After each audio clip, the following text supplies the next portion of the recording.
Instagram stories வந்து எப்படி download பண்ணுறது, மீசி கூட எப்படி டவுன்லோட் பண்ணுறதை பற்றி தான் பார்க்க போகிறோம். இப்போ என்னோடய இன்ஸ்டாகிராம் அக்கௌண்ட்டில் நான் வந்து ஆல்ரெடி ஸ்டோரி வந்து போஸ்ட் பண்ணிட்டேன்.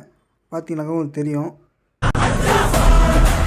இப்போ நம்ம வீடியோ வந்து சேவ் பண்ணுறதுக்கு முன்னாடி முக்கியமாக இதை வந்து நீங்கள் செக் பண்ணிங்க. இதான் வந்து நிறைய பேர் மிஸ்டேக் பண்ணுறீங்க.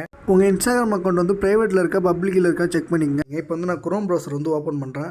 அதுவும் சர்ச் ஐக்கானில் இன்ஸ்டா ஸ்டோரி டவுன்லோட் ஆன்லைன் சொல்லிட்டு டைப் பண்ணுங்கள். இது பார்த்தீங்கன்னா உங்களுக்கு ஃபஸ்ட்டே வந்து காட்டும் ஸ்டோரி சேவர் .net சொல்லிட்டு காட்டும். அதை வந்து கிளிக் பண்ணிக்கங்க.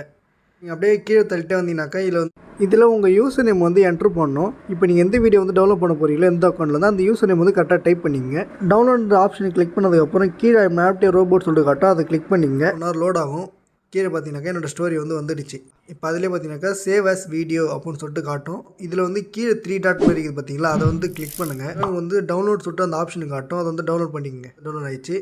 பார்த்தீங்கன்னாக்கா உங்களுக்கு தெரியும்.